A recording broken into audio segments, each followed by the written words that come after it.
Guys, maging paalala at babala ito sa lahat ng mga pasahero, lalong-lalo na sa mga OFW, dahil hindi na lang tanimbala ang muling nabubuhay sa NAIA, kundi pati ang nakawa ng laman ng maleta ng mga pasahero. At pati nga ang artista ay hindi nakaligtas dito. Dahil asawa or partner ni Aiza Ziguera na si Liza Dino na lumapag sa NAIA Terminal 1 galing sa San Francisco, California, sakay ng Philippine Airlines. Nawala ng dalawang mamahaling bagay na nakalagay sa kanyang check-in baggage. Isang laptop at isang Apple Watch na nagkakahalaga na tig $1,000. Ayon kay Liza Dino, nilagay niya ang bagong bili niyang laptop at Apple Watch sa kanyang check-in baggage na pasalubong sana niya kay Aiza Ziguera. Dahil meron na daw nakalagay na 3 pirasong laptop sa kanyang backpack na kanyang carry-on baggage. So paglapag daw niya sa NAIA Terminal 1 ay dumating naman daw ang kanyang maleta. At pagkuha niya ng kanyang maleta ay hindi naman daw, or mostly hindi naman daw naisipan ng mga pasahero na i-check ang mga maleta dahil nga wala naman sa isip nila na may ganung mangyayari or nakawan sa mga bagahe. Then pagdating sa bahay ay ibibigay na daw sana niya kay Aiza yung laptop at yung Apple Watch na binili niya. Pero pagbukas niya ng kanyang maleta ay wala na daw talaga. At napansin niya na may hiwa ang kanyang maleta na parang hiwa ng kutsilyo. Kaya dahil dyan, nag-post si Aiza Ziguera sa kanyang Facebook account para makuha ang pansin ng Philippine Airlines para ipaalam ang nangyari sa maleta ng kanyang partner or asawa. Nag-reply naman daw or nag-reach out naman daw agad ang Philippine Airlines sa kanila at nagsagawa ng investigasyon.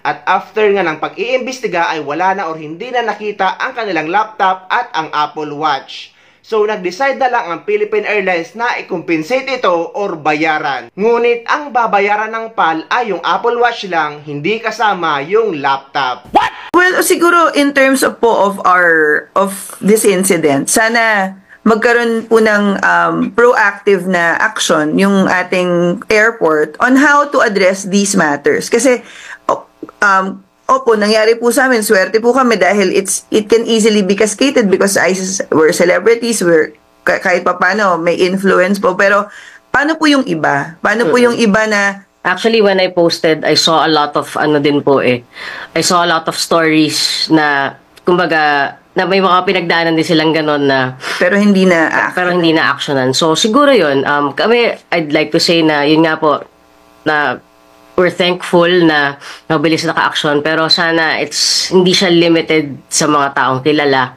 Sana mas maraming maka-experience ng agarang serbisyo. Yes, yun po talaga. I think we need to be proactive. We need to take this as a point of action of our authorities sa NAIA na pag may ganito pong incident na nakawan yung bag mo mismo, how do they get in touch with that airport? And ano yung protocols nila? Kung halimbawa man po na merong tamang at legal na may formal process po talagang, for example, yun nga, the laptop is deemed to be dangerous siya. Dapat meron po yung notice talaga. Meron po siyang pasabi na, okay, this particular bag, kinuha yung bag na ito, na-flag na siya, pagdating ko pa lang po sa Manila, pwedeng yung bag hinold muna, tapos i-inform ka. Siyempre, pag hinanap mo na yung bag mo. Actually, that's the thing. Parang, ang pinaka-ano nga dun is, the paper itself is enough eh. Correct. Imagine mo, ilang pasahero din naman yung may pinagdadaan ng may laptop sa ganyan. Lahat yan, i-hold nila. Ang tagal din. Pero sabihin, at least, that paper is enough to let us know. Kasi yun lang naman yun eh. Gusto mo lang maging kampante din na, okay, ito yung nangyari dun sa gamit. Diba? Pero hindi ba pwede ang PAL, hindi ba pwedeng mag-make representation ng Philippine Airlines? Actually, they tried naman po. Nung kausap ko kahapon, they're actually very accommodating. That's good. They tried to talk to their counterparts doon. Pero pagdating po sa security kasi, very limited lang din daw po yung binibigay sa kanila. Pero umaasa pa ba kayo na mababawi nyo yung nawalang gamit nyo? Si Pal naman po, Opo. And they I've gave checked us- din po yung rights ko kasi nga po, normally yun din po yung kailangan maisip ng mga passengers. Like, what are your rights as a passenger? So, ano po may tampering na nangyari. The bag was slashed open. So, meron po talagang responsibility din doon yung mga airline. And talagang nakakatuwa naman po kasi even we didn't even have to tell them. Si Pal po mismo yung nagsabi na they value yung taking care ng mga bagahe ng mga pasahero. So yung sa laptop po hindi po nila mako-compensate pero they will compensate for the watch. Okay.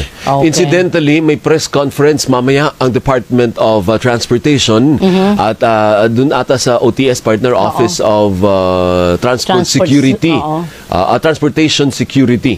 Kaya ewan ko baka yan ang i-discuss nila sa nangyari. Dapat May pangako ba yun? No? May pangako ba yung DOTR sa inyo, Liza? At Ice? Kasi kamo nakausap mo?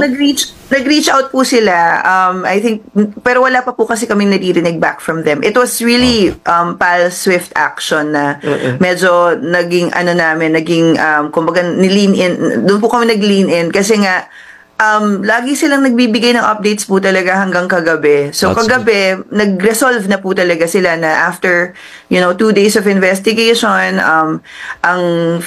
merong ng limitations kung hanggang saan pa yung magiging kaya nilang gawin para malaman kung saan nawala. Pero because of that, they will compensate us in some way para po ma-resolve yung issue. So, may compensation, Liza. Nangako na yung PAL na may compensation. Yung watch Opo, daw. opo, sinabi na po nila. Binigyan po nila kami ng option na flight credits or or yung yung amount nung relo. Okay. So ano pipiliin mo? Siyempre yung relo. Opo kasi masalubong ko po talaga. Mas mataas ang value ng credit na flight. Pinapangarap ko na eh. Oo. Patingin nga ng relo mo. Mukhang maganda naman yun. Hindi mo na kailangan ng Apple Watch. Katulang po eh. Tatulang.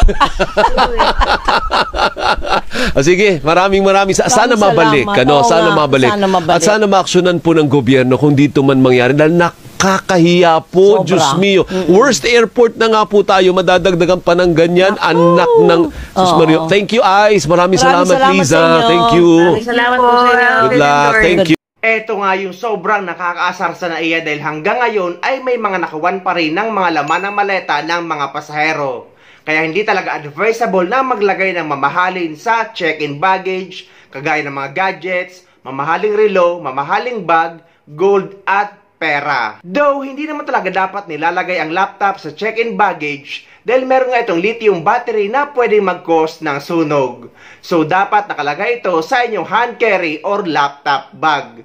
So, ang lesson ngayon guys, wag na wag kayong maglalagay ng mamahaling bagay sa inyong check-in baggage dahil mainit ito sa mata at nakikita nila ito sa screening at pwede nila itong nakawin.